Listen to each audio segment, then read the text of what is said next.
మనం శివుణ్ణి నిరంతరం మనస్సులో స్మరిస్తే కలిగే ప్రయోజనం ఏమిటంటే మనతోనే ఆయన ఉంటాడు. ఆ మాట మనకి భాగవతంలో శ్రీకృష్ణుడు చెబుతాడు. కృష్ణుడు వేరు, శివుడు వేరు, రాముడు వేరు, అమ్మవారు వేరు అనుకోకండి పొరపాటు. అవన్నీ ఒకే దేవతా రూపాలు, ఒకే పరమాత్మను మనం అనేక రకాలుగా ఆరాధిస్తున్నాం తప్ప ఒక్కడే పరమాత్మ ఏకం సత్ విప్రా బహుధా వదంతి అని మనకి బాగా తెలుసు. ఒక్కడే పరమాత్మను తెలుసు. ఆ పరమాత్మను వివిధ రూపాల్లో ఆరాధిస్తాం. అంచేత కృష్ణుడు మాట వేరు, శివుడు మాట వేరు కాదని. కృష్ణుడు ఏమంటాడంటే భాగవతంలో ఏకాదశి అధ్యాయంలో ఉద్ధవుడికి ఉపదేశం చేస్తూ 3 మాటలు చెబుతున్నాను, గుర్తుపెట్టుకోవయ్యా. ఒకటి, నా గురించి ఎవడైనా 10 మందిలో చెబితే నేను వాడి గురించి దేవలోకంలో చెబుతాను అన్నాడు. ఎవ్వరు ఏం చేయించాలన్నా ఈశ్వర అనుగ్రహం లేకుండా చేయించలేరు, అందులో సందేహమే లేదు. అందుకని ఆ పట్టుకునేదేదో ఈశ్వరుడు కాళ్ళు పట్టుకుంటే అయిపోయేదానికి మధ్యలో క్షణమాత్ర జీవితం కలిగినటువంటి మానవుల కాళ్ళు పట్టుకుంటే మనకొచ్చేది ఏమిటి? ఇది ఆలోచన రావాలి మనిషికి. మనకి ఏదైనా అవసరమైనా లేదా కష్టం వచ్చినా మనం ఏం చేస్తాము అంటే ఊళ్ళో ఎవడి కాళ్ళు పట్టుకుందామా అని ఆలోచిస్తాం. మనం ఏమో తీరా కాళ్ళు పట్టుకుని చేసినా ఫలితం ఉండాలి కదా.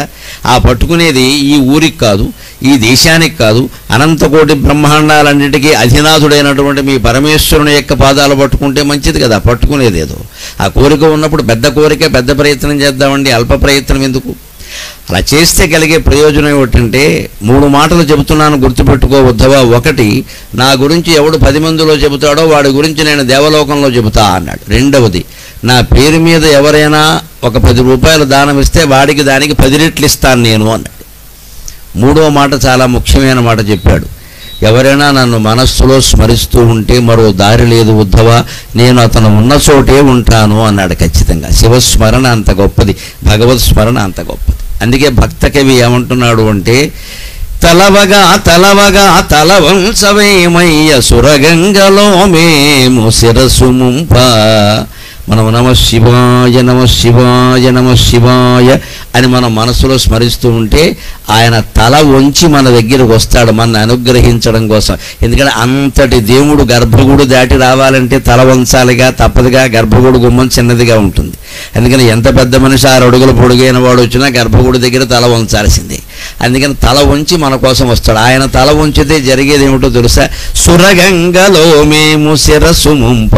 ఆయన నెత్తి మీద ఉండే గంగ కాస్త కింద పడుతుంది. ఆ గంగా ప్రవాహంలో మనం స్నానం చేస్తాం. శివకటాక్షం అంటే ఇది.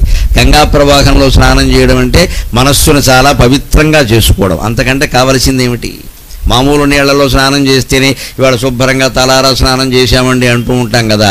అదే గంగా ప్రవాహంలో చేయడం అనేది ఎంత పుణ్యం, ఎంత అవకాశం అందరికీ వస్తుందా? అందుకని శివభక్తి కనుక మనం కలిగి ఉంటే శివుడు నెత్తి మీదే గంగ ఉంది కాబట్టి ఆవిడ ఖచ్చితంగా మన అనుగ్రహించి తీరుతుంది.